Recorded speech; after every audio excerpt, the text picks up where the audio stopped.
month of October. However, I think we all know by now that my schedule just doesn't allow for that these days. So, you will be getting extra content. I'm just not sure how much. Anyway, as a trigger warning, and from the thumbnail, you will know that this case does involve a child. Now, there will be no graphic details about this little girl, but she does pass away in this case, so if that is a trigger for you, I completely 100% understand that. However, this is still an unsolved, and I'm giving you quotations and you'll understand why later, case. So, again, I like to get the unsolved cases out there to the public, so maybe someone who knows something can say something. So now that I'm done with all the house cleaning stuff, we're gonna get right into the case of Nima Louise Carter. This case happened on Halloween 1977 in a city I feel as though I've talked about several times, Lawton, Oklahoma. When 19-month-old Nima's parents put her down for bed that night, the two of them didn't notice anything strange in her bedroom, and Nima did start to cry after they had left the room, but as a lot of parents do, I read several articles that said the word back then, but I feel like people still do it today. They let her cry it out, and her father said, "I remember the next morning, it was one of those cool, crisp Oklahoma mornings, a day I might have otherwise enjoyed immensely. Instead, he and his wife Rose woke up to every single parent's nightmare. Their baby was gone." George's heart raced, and he and Rose checked everywhere they could think of. The kitchen cabinets where Nima liked to hide, closets outside by the doghouse, underneath the house, in the field behind the house. All the doors and windows were locked. There was no sign of an intruder, but Nima was nowhere to be found. George later speculated that someone had been hiding in Nima's room that night when they put their daughter to bed, and he has spent decades questioning he and Rose's decision to let Nima cry herself to sleep that night. What if we'd gotten up to check on her? What if we'd brought her in to sleep with us? What if? What if? So on that Halloween night, the intruder lifted Nima from her crib, crept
said Robidoux had been questioned in the car picture case, which was almost identical circumstances. The year before, in 1976, Jackie Robidoux worked for the Carpenter family. She watched their twin daughters, Mary and Augustine, or Tina. One day, she lured the two girls from their home and into an abandoned house not far away.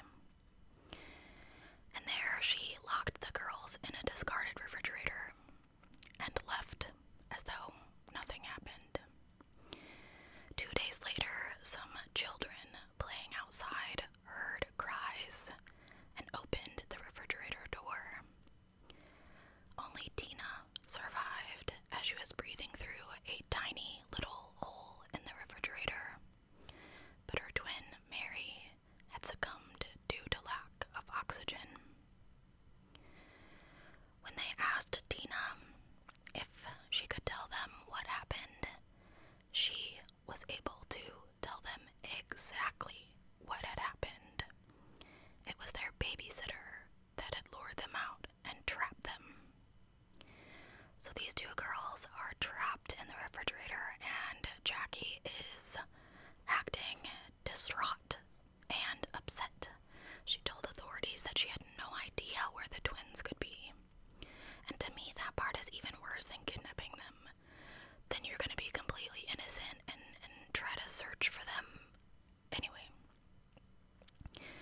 But there's another disturbing detail to the Carpenter case, is before she locked the girls in the refrigerator, she bit Mary's body.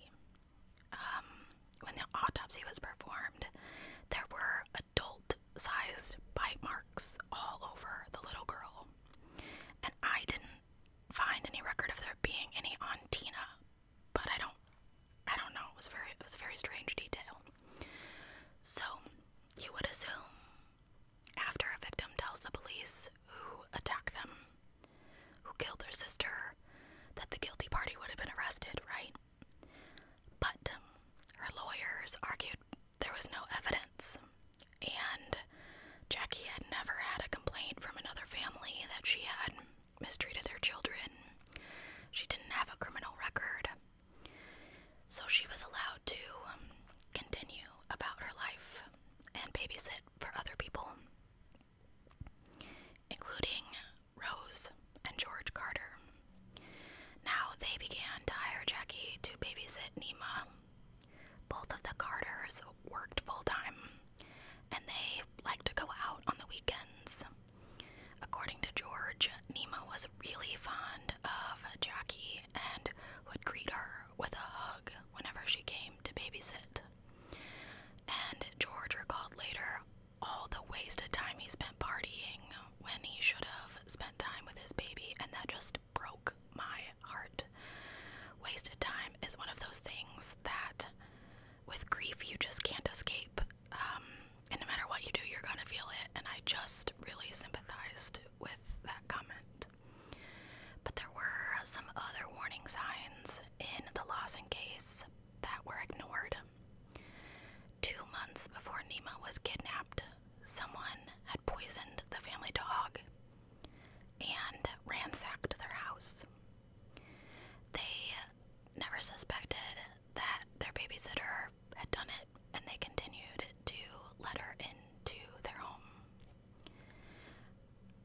I think I just called them the Lawsons, but they're definitely the Carters. My notes are, I remember most things, so. Anyway, it was later proven that Jackie Robidoux was the most likely suspect. Now, Detective Davidson finally confronted her about Nima's abduction and murder, and she said she was playing bingo the night that Nima disappeared. Davidson recalled that Jackie was very quiet. She never looked you in the eye, and she was always looking somewhere else or at the ground, and it seemed as though she would always get really close to telling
But still, the police did not charge Jackie in the murder of Nima.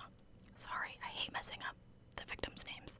Citing not enough evidence. Even though, to me, it seemed like they had quite a bit. She babysat for all three of the girls. She had full access to the homes of both families. She was spotted near both crime scenes on the day of the disappearances.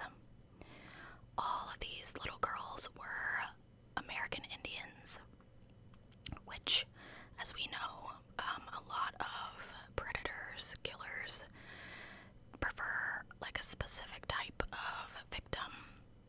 And also, abandoned buildings with refrigerators inside were used both times, making her MO the same.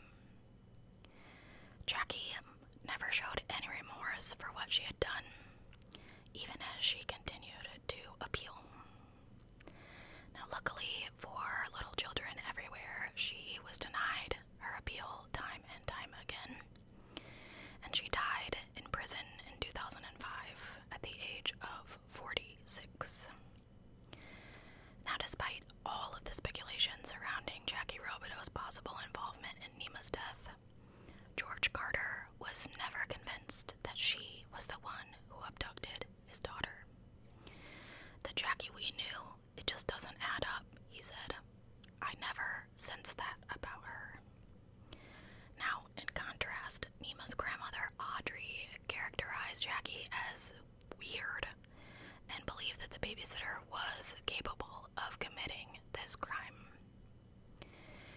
In a 2019 interview, George said that he wished he could speak with Jackie, who had died 14 years prior. I'd just like to talk to her now, and if I did, I'd ask her if she killed Nima, and I would hope that she would tell me the truth.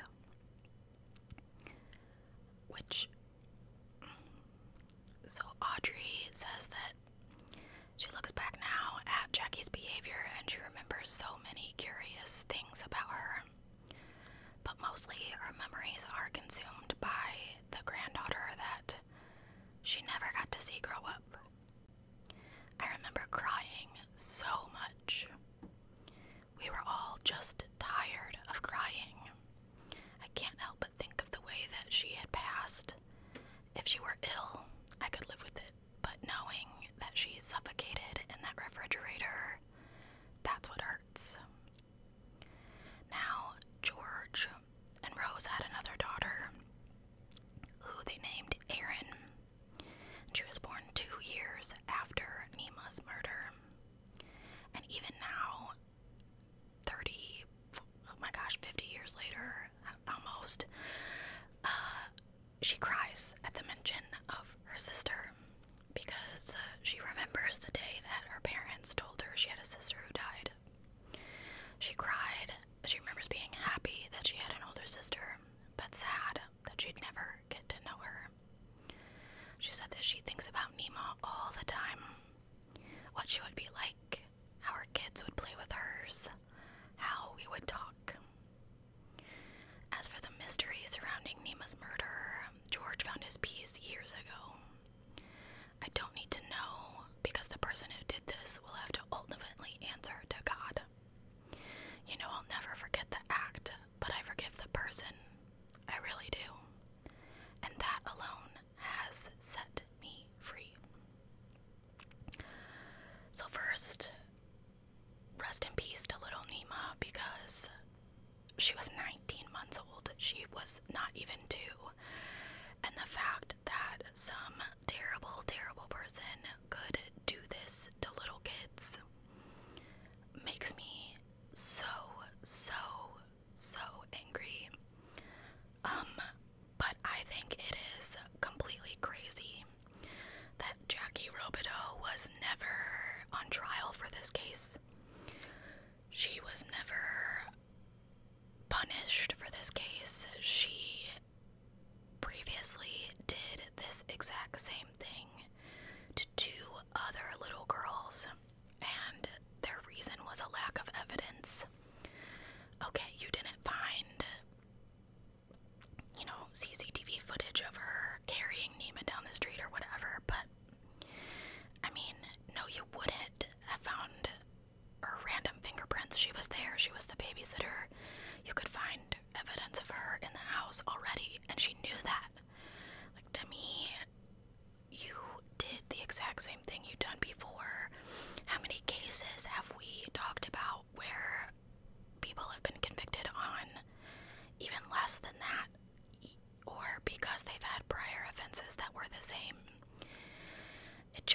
absolutely horrifies me that she basically got away with this. I don't care that she was in prison for another case. This case is still labeled unsolved. And I myself don't believe that it is unsolved. I think Jackie did it. This is one of those where I just ultimately believe there's no question. There was no signs of an intruder, no signs of a break-in. The doors were locked. The dog had been poisoned prior, so she was plotting this and planning this. Now, whether or not Halloween was a factor, I don't really know. It just happened to happen on Halloween, which is why I'm telling you about it now.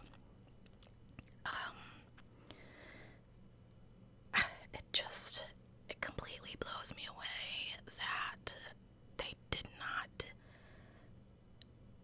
do anything when little Tina said, yes, it was Jackie. They called her Jackie Rowe because they couldn't say Robidoux because they were like 3. But she told them exactly what happened, and the police didn't do anything.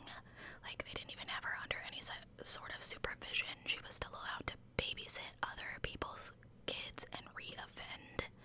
That's completely bizarre to me. Why is it that, okay, because she wasn't necessarily a predator, like she wasn't a man preying on little girls, that they let her continue to do this? Because I feel as though if it had been the opposite situation, that man would have been at least supervised or in jail, parole, I don't know, just because, I don't know, she still hurt those little kids, and I get really fired up when it's little kids, and I understand why that's a trigger for some of you. Excuse me, I don't know why, sitting up here, my ears get clogged lately, and now I just want to yawn to, get rid of it. I don't know what that's about. I felt so bad my last Patreon video. I feel like I yawned through the whole dang thing. Anyway, thank you guys so much for being here tonight. Please tell me down below if you think that Jackie Robidoux hurt little Nima Carter. And if you don't think that's the case, please tell me why. I would love to know what you think. It's been a while since we've debated any sort of cases in the comments of my channel, and I would love to do that with you guys. And if you're still listening, please let me know what you would like to see for Spooktober this year. I do have some ideas. I have a couple books I'm gonna read. I've got one of them right here. 30 Tales to Give You Goosebumps. Scary Stories to Tell in the Dark. I've got some Reddit scary stories and some haunted locations that I'm going to talk about. I do have that magazine that I started last year that I didn't finish because it didn't really get a lot of views. I know most of you guys are here for the true crime, and I completely understand that. I am the same. I have my favorite content creators, and a lot of times if it's some other type of video, it takes me a while to watch, even though I love the sound of their voice. So I get it. But it is the only type of year when I feel as though I can express myself